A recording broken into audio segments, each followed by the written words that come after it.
নদ-নদীর পানি বৃদ্ধি ও নদী ভাঙনের বিষয়ে আরো তথ্য জানাতে কুড়িগ্রাম থেকে যুক্ত হচ্ছেন রাশেদুল ইসলাম রাশেদ ও শেরপুর থেকে শাকিল মুরাদ। শুরুতেই যাব কুড়িগ্রামে, সেখানে আছেন রাশেদ।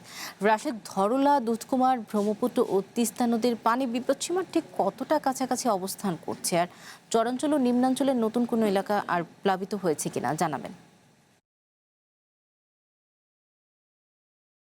জি, সাউদা, আপনি যেমনটি বলেছেন, কুড়িগ্রামের ইতিমধ্যে আমরা দেখেছি যে গত কয়েকদিনের টানা বৃষ্টি এবং পাহাড়ি ঢলের কারণে ইতিমধ্যে কিন্তু কুড়িগ্রামের ৪টি বৃহৎ যে নদ নদী আছে, ব্রহ্মপুত্র, ধরলা, তিস্তা এবং দুধকুমারের পানি কিন্তু ইতিমধ্যে বিপদসীমার কাছাকাছি এসেছে। আপনাকে জানিয়ে রাখি যে আজকে কিন্তু বিশেষ করে দুধকুমার নদের পানি মাত্র 14 সেন্টিমিটার নিচ দিয়ে প্রবাহিত হচ্ছে বিপদসীমার।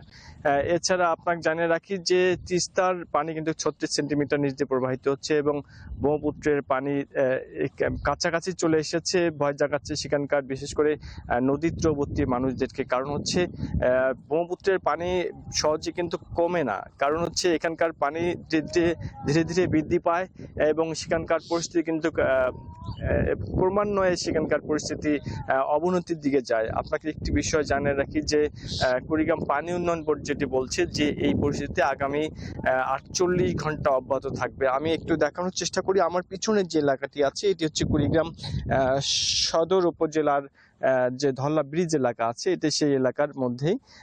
আপনারা দেখতে পাচ্ছেন যে ইতিমধ্যে কিন্তু এখানকার কিছু পাট এবং সেই সাথে আমন ক্ষেত এবং সেই সাথে ধইঞ্চা যে গাছ আছে, সেই গাছগুলো কিন্তু ইতিমধ্যে তলিয়ে গেছে, বিশেষ করে বুক সমান পানি হয়েছে। এখানকার যে সার্বিক পরিস্থিতি আমি যদি জানাই যে ধল্লার যে নিম্ন অঞ্চল আছে এবং সেই সাথে দুধকুমোর, তিস্তা, ব্রহ্মপুত্র যে নিম্ন অঞ্চলগুলো আছে সেগুলো কিন্তু ইতিমধ্যে প্লাবিত হয়েছে। আমরা গতকাল সারাদিনে খবর নিয়ে যেটা জানতে পেরেছি যে কুড়িগ্রামের প্রায় 4 শতাধিক চরাঞ্চলের অসংখ্য চর, দ্বীপচর ইতিমধ্যে প্লাবিত হয়েছে। বিশেষ করে ব্রহ্মপুত্রের চরে কিন্তু প্লাবিত হয়েছে বেশি এবং সেই সাথে দুধকুমরের অনেক চর অঞ্চল প্লাবিত হয়েছে।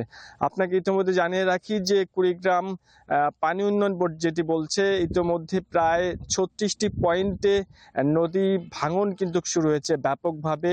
বিশেষ করে চিলমারি উপজেলার করাই বরিশাল এবং সেই সাথে কাশকুল যে বেড়িবাঁধ আছে, সেই বেড়িবাঁধটা কিন্তু আমরা দেখেছি গতকাল রাতেও কিন্তু ব্যাপকভাবে ভেঙেছে। সেখানকার মানুষের মধ্যে উদ্বেগ বাড়িয়েছে, কারণ হচ্ছে সেই বাঁধটি যদি ভেঙে যায়, বিশেষ করে 448 কোটি টাকা ব্যয়ের সেই বাঁধটি যদি ভেঙে যায়, সেক্ষেত্রে কিন্তু আপনাকে জানাই রাখি যে প্রায় শহরের যে মূল ভূখণ্ড আছে এবং সেই সাথে সেখানকার কয়েকটি গ্রাম কিন্তু প্লাবিত হয়ে যাবে এবং ফসলি জমি কিন্তু বিনষ্ট হয়ে যাবে, এমনটি এখানকার স্থানীয়রা আমাদেরকে জানিয়েছেন। আমি রাতেও খোঁজ নিয়েছি, সেখানকার মানুষ বিশেষ করে স্বেচ্ছাশ্রমের মাধ্যমে সেই বাঁধটি রক্ষার চেষ্টা করছে। তাদের সাথে আমার কথা হয়েছে। আপনাকে এছাড়া জানিয়ে রাখি যে দুধকুমোর পাড়ের যে সমস্ত জনপদ আছে, বিশেষ করে এখানকার আন্দারিঝার গ্রামের যে ধাউরারকুটি গ্রামটি আছে, ইতিমধ্যে আমরা দেখেছি সেখানেও ব্যাপক নদী ভাঙনের কারণে ইতিমধ্যে কিন্তু গ্রামটি বিলীনের পথে আছে। পানি উন্নয়ন বোর্ডের তেমন কোনো তৎপরতা আমরা দেখতে পারিনি এবং স্থানীয়রা সেই অভিযুক্ত করছে এবং স্থানীয়রা যেটি বলছে যে পানি উন্নয়ন বোর্ডের নামমাত্র কাজের মধ্য দিয়ে তারা এখানকার যে ভাঙনের যে বিল, তারা ভাঙন প্রতিরোধের যে বিল, কাজের বিল তারা উত্তোলন করে, এটি কিন্তু একেবারে বলা যায় 9-6 কাজের মধ্যে দিয়ে তারা সরকারি যে অর্থ এটা তছরূপ করছে, এমনটি তারা অভিযোগ করেছে। আপনাকে আরেকটি বিষয় জানিয়ে রাখি যে কুড়িগ্রাম ত্রাণ এবং পুনর্বাসন কর্মকর্তা জানিয়েছেন এখন পর্যন্ত জেলায় তারা শুকনো খাবার এবং নগদ অর্থ এবং 100 মেট্রিক টন চাল প্রস্তুত রেখেছে বন্যা পরিস্থিতির জন্য। এই ছিল আমার কাছে কুড়িগ্রাম থেকে বন্যা পরিস্থিতির সর্বশেষ। রাশেদ, আপনাকে ধন্যবাদ। এবারে যাব শেরপুরে, সেখানে আছেন শাকিল। শাকিল, সেতুটি কি আগে থেকে ঝুঁকিপূর্ণ ছিল এবং সেতুটি ভেঙে যাওয়ার পর স্থানীয়দের যাতায়াতের বিকল্প কোনো পথ রয়েছে কি, এবং জানাবেন সেতুটির বিষয়ে সড়ক বিভাগ থেকে কোনো ব্যবস্থা নেওয়া হয়েছে কিনা।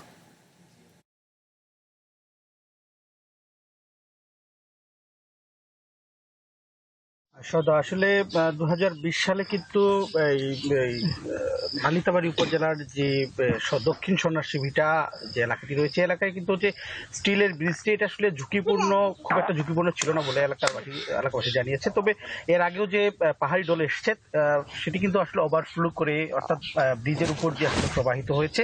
আমরা এখানকার বাসিন্দাদের সঙ্গে কথা বলেছি, তারা কিন্তু বলছে যে দীর্ঘ 50 মিটার যে ব্রিজটি, এই ব্রিজটি গতকাল যে ভাঙন হয়েছে বা নদীতে তলিয়ে গেছে, এতে করে কিন্তু 8টি গ্রামের অন্তত 15,000 মানুষ কিন্তু আসলে চরম ভোগান্তিতে পড়েছে। বিশেষ করে যে নদীর ওপারের যে বাসিন্দারা রয়েছে, তারা কিন্তু আসলে এপারে আসতে পারছেন না। আমরা এখানকার বাসিন্দাদের সঙ্গে কথা বলেছি, তারা কিন্তু বলছেন যে এখন পর্যন্ত বিকল্প যে যাতায়াতের ব্যবস্থা, সেটি কিন্তু আসলে নিশ্চিত করা হয়নি। তবে আমরা কথা বলেছি প্রশাসনের সঙ্গে, প্রশাসন কিন্তু বলছে যে গতকাল রাতে তারা পরিদর্শন করেছেন। আসলে পানি যেহেতু বৃদ্ধি বেশি রয়েছে, সেহেতু সংস্কার করা যাচ্ছে না। বিকল্প হিসেবে তারা একটা ডিঙি নৌকা যেমন যাতায়াত পারাবারের, সেটি আসলে নেওয়ার জন্য আসলে উদ্যোগ নিচ্ছে। এছাড়া বা স্থায়ী ব্রিজ নির্মাণের জন্য আসলে প্রশাসন আসলে কাজ করছে। আমরা একটু কথা বলতে চাই এইখানকার আসলে বাসিন্দা। আমি আসলে একটু আপনার কাছ থেকে জানতে চাচ্ছি যে এই যে গতকালকে যে ব্রিজটা, আপনাদের এই ব্রিজটা ভাঙার ফলে আসলে কি ধরনের আসলে ভোগান্তি তৈরি হয়েছে, বিশেষ করে যে আপনারা যেহেতু শিশুরা রয়েছে, কিভাবে যাতায়াত করছেন আপনারা?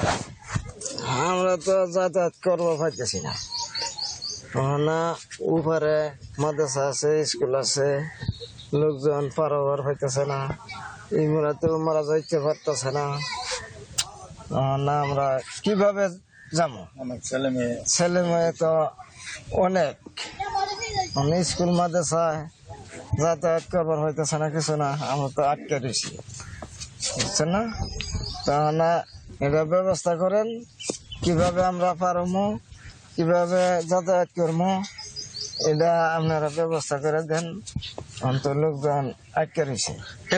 এখন পর্যন্ত কি কোনো প্রশাসনের কর্মকর্তারা এসেছেন বা এখানে জনপ্রতিনিধিরা এসে কোনো আশ্বাস দিয়েছেন কিনা যে বিকল্প সেতু যে নির্মাণের জন্য? এনে তো কোনো আশ্বাস কেউ দিছে না। এখন আমরা কিভাবে যাবো?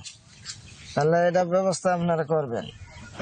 আসলে সৌদা, আপনি শুনছিলেন যে মূলত এখন পর্যন্ত কিন্তু এখানকার বাসিন্দাদের বলছেন এখন পর্যন্ত কিন্তু প্রশাসনের লোকজন কিন্তু এখানে আসেনি বা পরিদর্শন করেনি। তো প্রশাসনের সঙ্গে আমরা কথা বলেছি, তারা কিন্তু বলছে যে গতকাল রাতে আসলে এই ব্রিজটাতে তারা পরিদর্শন করে গেছেন।